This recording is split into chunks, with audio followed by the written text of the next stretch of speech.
Hi, welcome to this video day. We're on the 19th of April. We're on Sunday. Just going to be looking at some Japanese yen pairs today. We'll look at three.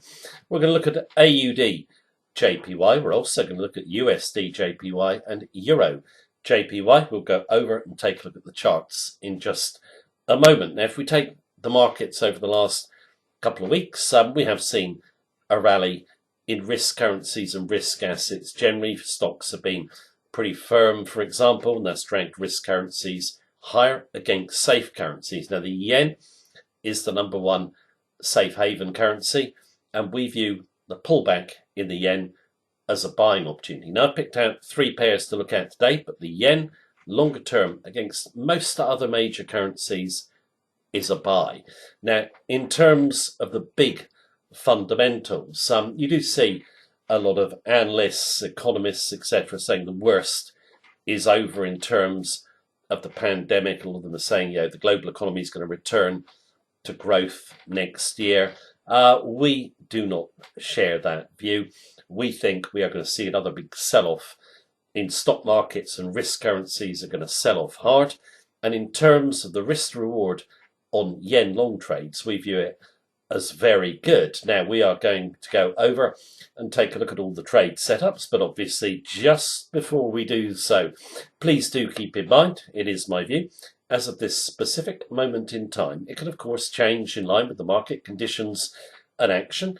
If you want all our trading techniques and our daily technical sentiment analysis of 14 Forex pairs, you can just go to the link beneath this video, click it, and you'll get live access to our member center. You can also follow our Facebook page and join our Facebook group as well. Now, in terms of the trade setups, we're going to look at AUD JPY first. Right, AUD JPY daily chart, and in terms of the chart itself, we'll draw the technical levels in a moment. We have a nice big fall that accelerates there, and we rally back, and we're trying to close this gap. You very often get that technically, where you'll come back to try and fill a gap. We think the gap will be difficult to fill, and the Aussie is a sell. We're looking for a move down longer term to 50, just below 2008 lows. So potential 1,800 pips if our logic, of course, is correct. Now, in terms of CAD JPY and NZD JPY, very similar setups to the enclosed technically. We think all three are going down. We think the Aussie could be the one that gets hit the hardest, the quickest, if our view comes to fruition. But other two setups look good as well. Now, in terms of AUD JPY, it is a proxy risk on, risk off pair. It's heavily correlated with stocks. If you look at the S&P 500 index, for example, this chart to the last few days, almost identical. Okay, now what we've seen is a rally from the double bottom body low, 9%. So from here, ignoring that tail there, 9% of the 17% fall. So well over half of it has been retraced. Okay, now on Friday the S&P made a new near-term high. The AUD did not. Okay, so we did finish blue, but couldn't force our way past these bodies here. Now, in terms of the stock market rally, you get a lot of economists and analysts kind of excited about it. They say, well, the worst is over in terms of the pandemic. Stocks are a buy. No, they're not a buy at all in our view. All big historical falls in stocks, this is when you have a recession, okay, are punctuated by big rallies before new lows. And in historical terms, if you go back to the start of the 19th century, it's normally 20 to 40%. Stocks have rallied in the middle of that, around 30%. So it's just a typical bear market rally. There's no big volume there. We think stocks are going to sell off to new lows. That means the Aussie is going to fall. Now, in terms of commodities, obviously very important to Australia. They've rallied a bit, but we view it as a bear market bounce, really. Commodities to watch in terms of Australia: iron ore, coal, natural gas are the big three. Iron ore has been pretty firm, okay, but there's no big demand going to come from Australia's big export markets going forward, like China, India, etc. So iron ore is going to go down. So is coal, natural gas. Crude oil, obviously not a big deal in terms of Australia, but it's a big deal in terms of the commodity complex generally. If crude sells off hard, tends to lead the commodity complex, and you see other commodities fall as well. We've got base metals out of Australia. Copper, a little bit of a bounce, but again, it's running into resistance. It's going down. Look at nickel, zinc, and a few others, but you get the general idea. Commodities have little upside left from current levels. In our view, stocks go down, commodities will be going down. No big demand going forward. Now, the IMF, International Monetary Fund, predicts Australia's economy to contract 6.7% this year, twice as bad as the 3% forecast for the global economy. I personally think these contractions are a little bit too optimistic, but the fact is Australia is just so exposed. I think the IMF are making that clear. It is the most overexposed major economy to global growth and global trade. Now, China is the real big trading partner of Australia, and we read a lot in the news about, after the big regions that produce 80% of Chinese GDP, they were shut down. They've now reopened. They're operating at 80% capacity. And people seem, or not people, but a lot of analysts and economists think China is going to recover. It can't. It can go back to opening its factories, but it's got to export. There's no demand. Okay, so China is in big trouble. It's an export-led economy. We did have good industrial production figures out of China that were better than forecast. They were bad. They're better than forecast on Friday. That didn't really rally the Aussie, and we maintain, Chinese not really telling the truth about the state of their economy. They never have. Same as they don't really tell the truth about the virus. Okay. Now, in terms of Australia, before we had the pandemic, we had the largest expansion of any economy in history. And I say, did I say largest? I meant longest expansion of any economy in history. So it was very overbought anyway. And now, times are not so good. Australia is contracting. It's a long way to go on the downside. We're going to get risk off again, in our view. No return to risk on, big turnaround, the global economy, or commodity demand. Final point, interest rates have fallen globally around the world. Obviously, in terms of negative interest rates, that was a big factor in the yen being soft, really since 2008. It's very historically oversold. Interest rates a little bit more equal now, with other banks having to slash their rates. That's just a general bullish fundamental for the yen. Now, in terms of the rally, blew on Friday, but off the highs. We've come back to try and fill the gap. If I do a line there. Sorry, I want it just there. My apologies, at the bottom of the gap. We're kind of struggling to get into the gap and fill it, okay?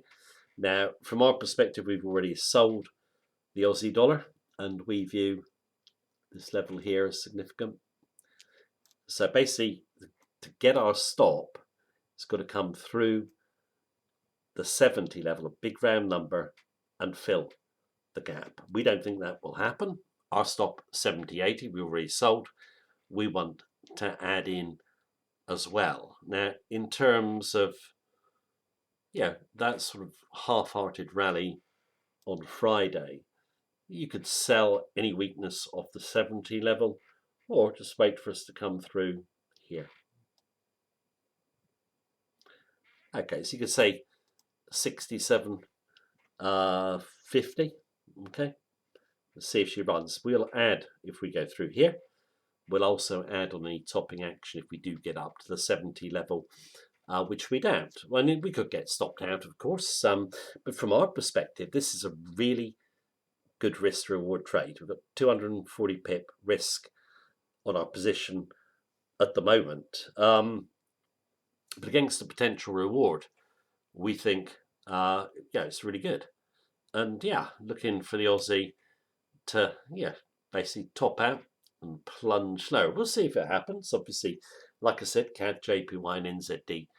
JPY look good as well. Now let's look at a couple of other pairs with the yen in, and we're going to look at next one will be USD JPY. All right, on the chart of USD JPY daily, just using the charts from our member center for the last couple of pairs. Before I talk through this chart setup, let's just have a look at USD JPY monthly. And we've been saying for over a year that we felt the USD would struggle to get higher, and it really does struggle at this 20-month moving average. You can see we're kind of contained by it. You get pokes through it, not closing above it, poke at it this month.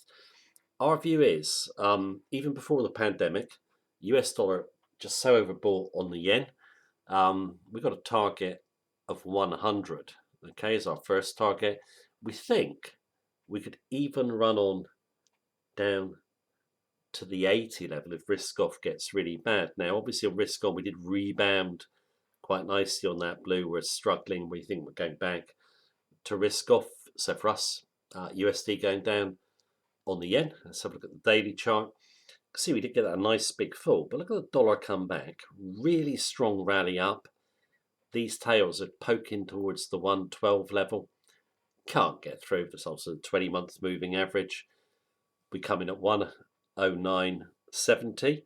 Come down quite nice. Now look, we have a little bit of a rally. This is during risk on, okay? It's not a big rally. Down. Then a kind of half-hearted rally.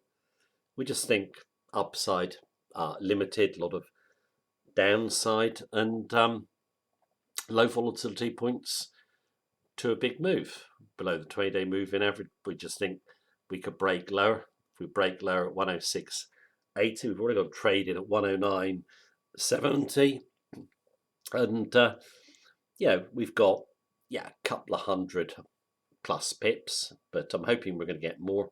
Break that level, then we'll be off to the lows, down towards the 102 level on the daily chart, then down to 100. And like I said, on the monthly chart, we could even overrun to 80. So limited upside for us and a lot of downside. It's going okay so far, but we've had low volatility last couple of weeks. I think that's going to change. Now, in terms of Euro JPY, I did Euro JPY in last week's video when I featured the Euro. We felt the Euro would go down. It's come down quite nicely, just under 300 pips, but there's a lot more downside. Okay, now in terms of the euro, this 121 level was really significant. Couldn't get really clear of it, and then you get the plunge down, get our trade in, and a lot more downside. Last week in the video featuring Europe, just said eurozone is doomed. I think Italy's going bust. I think there's going to be real problems in the zone. Big argument over how they're going to support the poorer nations. Italy is nearly bust. Spain is not in good shape. Greece. Hard to see the euro having a lot of upside on the yen. Now let's just have a quick look at the monthly chart. Euro JPY. The trend has been generally down for a good while. The good news has run out for Eurozone. So 100 is really on the cards in our view. Maybe even lower.